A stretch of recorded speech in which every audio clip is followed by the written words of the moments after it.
दोनों वर्षों में होने वाले चुनावों को देखते हुए बीजेपी ने अपनी तैयारियां शुरू कर दी हैं कि कैसे वो आम जनता तक अपनी ज्यादा से ज्यादा पहुंच बनाए। लेकिन इसके साथ साथ बीजेपी को एक और बात की तैयारी भी करनी होगी कि कैसे वो कांग्रेस की घेराबंदी से बाहर निकल पाएगी।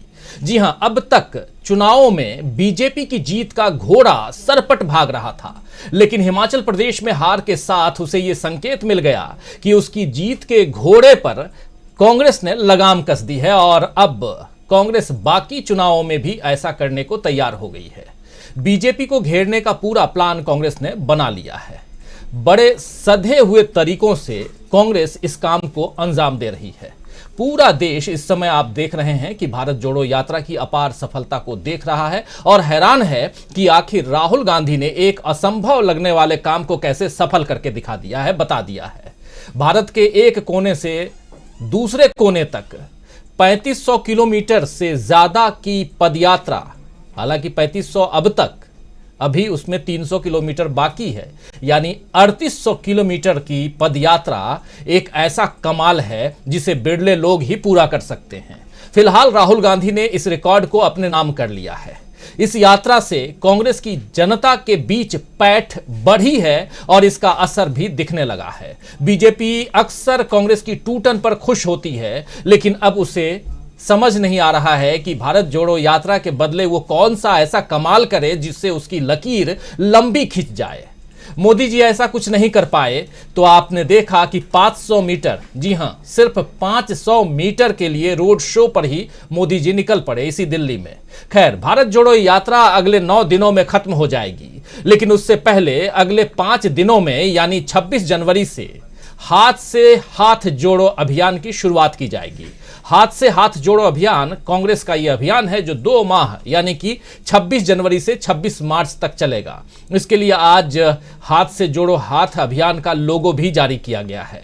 कांग्रेस ने इस अभियान को 100% राजनीतिक बताते हुए कहा है। जी हां, यह अभियान 100% राजनीतिक, यहां मैं इसलिए मेंशन भी कर रहा हूं क्योंकि जो भारत जोड़ो यात्रा है उसको राजनीतिक यात्रा कांग्रेस नहीं बता रही है, लेकिन इसको खुले तौर पर कांग्रेस कह रही है कि यह 100% राजनीतिक है और इसमें मोदी सरकार की विफलताओं को जनता के बीच कांग्रेस लेकर जाएगी। कांग्रेस ने आज एक चार्जशीट यानी आरोप पत्र भी मोदी सरकार के खिलाफ जारी किया है, जिसमें 2-4 उद्योगपतियों को बढ़ावा देना, महंगाई, बेरोजगारी का सवाल, महिलाओं की सुरक्षा, प्रचार और परिवारवाद, लोकतंत्र का कमजोर होना जैसे कई मुद्दों को लेकर सरकार को कांग्रेस ने घेरा है।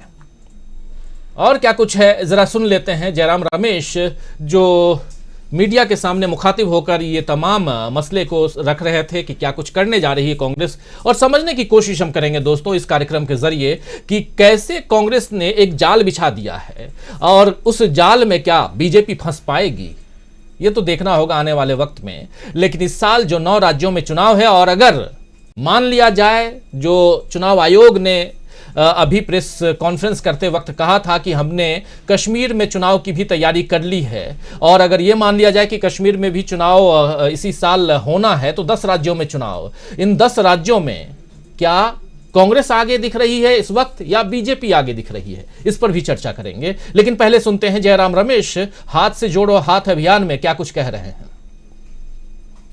मैं इस अभियान के लोगों के बारे में एक बात कहना चाहता हूं। ये लोगो है हाथ से हाथ जोड़ो अभियान का और ये लोगो है भारत जोड़ो यात्रा का। रंग एक ही है, डिजाइन एक ही है, पर एक महत्वपूर्ण बात जो आज के लोगों में है, जो भारत जोड़ो यात्रा के लोगों में नहीं था। आपने देखा होगा कि हाथ से हाथ जोड़ो अभियान में अभय मुद्रा हमारा चुनाव चिन्ह है। भारत जोड़ो यात्रा में यह चुनाव चिन्ह नहीं था। हमारा कहने का मतलब है कि हाथ से हाथ जोड़ो अभियान भारत जोड़ो यात्रा का दूसरा चरण है। भारत जोड़ो अभियान राजनीति से ऊपर हटकर विचारधाराओं के आधार पर राहुल जी ने मुद्दे उठाए। चुनाव से कुछ लेना देना ज़्यादा नहीं था। हालांकि रोज आलोचना हुआ करती थी मोदी सरकार की नीतियों के बारे में, पर हाथ से हाथ जोड़ो अभियान में हमारा निशाना सीधा है। मोदी सरकार की विफलताएं। हाथ से हाथ जोड़ो अभियान एक सीधे तरीके से 100% राजनीतिक अभियान है।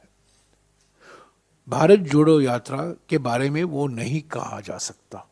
तो यही महत्वपूर्ण अंतर है भारत जोड़ो यात्रा में और हाथ से हाथ जोड़ो जो आज रिलीज हुआ है। एक पन्ने का चार्जशीट, ऐसे तो 100 पन्ने भी तैयार किया जा सकता था, पर आजकल लोग पढ़ते नहीं हैं ज़्यादा, और व्हाट्सएप में 100 पेज डिस्ट्रीब्यूट नहीं हो सकता। कुछ का साथ, खुद का विकास, सबके साथ विश्वासघात, इसी के आधार पर हाथ से हाथ जोड़ो अभियान। तो जो चार्जशीट है यानी आरोप पत्र है, उसमें आपने सुन लिया कुछ का साथ और सबका विकास और सबका साथ सबका विकास जो नारा था इनका बीजेपी का, उसके जवाब में कांग्रेस ने अपना नारा यहां दिया है और ये आरोप पत्र है। यानी अब समझना होगा कि बीजेपी के लिए इस आरोप पत्र का जवाब देना मुझे तो लगता है कि काफ़ी मुश्किल होगा। इससे पहले आप याद कीजिए कि कांग्रेस अध्यक्ष मल्लिकार्जुन खड़गे ने पठानकोट में किस कदर मोदी सरकार को घेरा था। यानी एक तरफ यहां आज प्रेस कॉन्फ्रेंस करके मोदी सरकार को घेरने की रणनीतियों को बता रहे हैं मल्लिकार्जुन खड़गे के ही जो साथी, उनके जो कांग्रेस पार्टी का जो अपना उनका इंटरनल सर्कल है, उसके सहयोगी जनरल सेक्रेटरी, मीडिया प्रभारी जयराम रमेश, वो उनको आपने सुना। और अब ज़रा सुनिए, पठानकोट में मल्लिकार्जुन खड़गे ने जो भाषण दिया था उसमें सीधा वार वहीं से समझ में आ गया था कि अब कांग्रेस पार्टी राजनीतिक तौर पर अभी तक इस यात्रा को 100% कह रही है कि सामाजिक यात्रा है, भारत जोड़ो यात्रा, लेकिन राजनीतिक तौर पर अब खुल करके कांग्रेस पार्टी सामने आने वाली है। क्या कुछ कह रहे थे खड़गे साहब आपने सुना है पहले, लेकिन एक बार फिर से रिकॉल करने के लिए उसको सुन लीजिए, चर्चा को आगे बढ़ाएंगे, मदद मिलेगी। सुनिए जरा क्या कुछ कह रहे हैं। राहुल जी के तरफ से मैं कह रहा हूं, दुश्मन भी मेरे मुरीद है शायद, दुश्मन भी मेरे मुरीद है शायद, वक्त बेवक्त मेरा नाम लिया करते हैं, वक्त बेवक्त मेरा नाम लिया करते हैं, मेरे गली से गुजरते हैं छुपा के खंजर, मेरे गली से गुजरते हैं छुपा के खंजर, रुबारूब होने पर सलाम किया करते हैं। ये तो डराते हैं, डरा धमका के हमारे कई लोगों को वो लेके चले गए हैं। लोग जो हमको चुन के दिए, हमारे 6 सरकारें उन्होंने चोरी की, मध्य प्रदेश की चोरी की, कर्नाटक की चोरी की, महाराष्ट्र की चोरी की। तो मैं क्या कहूं, ये बहुत बड़े मशहूर, मैं क्या कहूं, चोर कहूं, डाकू कहूं, क्या कहूं, क्योंकि जनता चुन के दिए कांग्रेस पार्टी को कि भैया महाराष्ट्र में आपकी हुकूमत होना चाहिए, कर्नाटक में आपकी हुकूमत होना चाहिए, मध्य प्रदेश में आपकी हुकूमत होना चाहिए। और इसके पहले भी जितने भी मेघालय, गोवा, ये सभी हमने जीत के आए थे, लोगों के आशीर्वाद से आए थे, लेकिन उन्होंने तोड़ फोड़ कर लोगों को एक एक करके लेके गए। किसी को पैसे दिए, किसी को लालच दिखाया, किसी को ईडी का, इनकम टैक्स का, सीबीसी का, हर चीज का उनको डरा धमका के अपने तरफ लेकर वो हुकूमत बना रहे हैं। आगे भी यही कर रहे हैं और करने वाले हैं, इसीलिए हमको एक होकर लड़ना है। तो सुन रहे थे आप मल्लिकार्जुन खड़गे को। मल्लिकार्जुन खड़गे सीधा प्रहार कर रहे हैं। आप याद कीजिए कि गुजरात चुनाव के समय मल्लिकार्जुन खड़गे ने रावण कहा था। रावण कहने के बाद प्रधानमंत्री नरेंद्र मोदी उसी को भुनाने की कोशिश करते हुए नजर आए पूरे गुजरात चुनाव के समय। इस वक्त जब ये आप बाइट सुन रहे हैं, इस बाइट में उन्होंने प्रधानमंत्री को नहीं लेकिन उस सरकार को यानी बीजेपी की सरकार को चोर और डाकू तक कहा है। अगर चुनाव का वक्त होता तो शायद ये चोर और डाकू वाला जो बयान है ये भी कहीं ना कहीं भुनाने की इसकी भी कोशिश होती। चुनाव का वक्त है ही और अब चूंकि पूर्वोत्तर में चुनाव है, 3 राज्यों में मेघालय का नाम ले भी रहे थे अभी मल्लिकार्जुन खड़गे। मेघालय है, नागालैंड है और त्रिपुरा में चुनाव है। त्रिपुरा में 16 फरवरी को है जबकि मेघालय और नागालैंड में 27 फरवरी को है और 2 मार्च को काउंटिंग होगी। तो ये भी एक मजेदार गेम वहां होने वाला है, उस पर भी चर्चा करेंगे। लेकिन उससे पहले आप देखिए कि इधर मल्लिकार्जुन खड़गे, उधर कांग्रेस जो है, कांग्रेस के महासचिव जयराम रमेश की बाइट आपने सुनी, खड़गे साहब जो अध्यक्ष हैं उनकी बाइट आपने सुनी, और इधर राहुल गांधी भी लगातार मोदी सरकार को घेरते हुए नजर आ रहे हैं। और घेरते हुए नजर ही नहीं आ रहे हैं, घेरते हुए आ रहे हैं, कह सकते हैं। हम उनकी बात हमेशा सुन ही रहे हैं। सुनिए उनकी एक वानगी भी जरा, यहां चूंकि इस बात को आगे बढ़ाने में वो भी मददगार साबित है होगी। इस बाइट को भी सुन लेते हैं, आगे बढ़ते हैं और आज की चर्चा पर आते हैं सीधे। सुनते हैं राहुल गांधी क्या कुछ कह रहे हैं। प्रेस के हमारे मित्र हैं, मगर जो मित्र करते हैं वो करते नहीं हैं। 24 घंटा नरेंद्र मोदी जी का चेहरा आपको टीवी पे मिलेगा। कभी आपने सुना मीडिया में, कभी आपने बेरोजगार शब्द सुना है? कभी सुना आपने कि देश में बेरोजगारी है? मीडिया ने कभी महंगाई की बात करी है? कभी नहीं। यह हिंदुस्तान की सच्चाई है। पार्लियामेंट में हम मुद्दा उठाने की कोशिश करते हैं, माइक ऑफ कर देते, कहते पार्लियामेंट में नहीं बोल सकते, अग्निवीर योजना पे नहीं बोल सकते, चाइना हिंदुस्तान के अंदर आ गया उसके बारे में नहीं बोल सकते, जीएसटी के बारे में नहीं बोल सकते, नोटबंदी के बारे में नहीं बोल सकते। इसलिए हमें रास्ता सड़क का अपनाना पड़ा। इसलिए हम कन्याकुमारी से कश्मीर चले और बहुत जबरदस्त रिस्पांस मिला, बहुत सीखने को मिला। मैं आपको बता रहा हूं, आप किसी भी यात्री से पूछो, जो हमने पिछले 3-4 महीनों में सीखा, जिंदगी भर में नहीं सीखा था पहले। जो आपने हमें समझाया, हिंदुस्तान के किसान ने, मजदूर ने, युवाओं ने जो हमें सिखाया,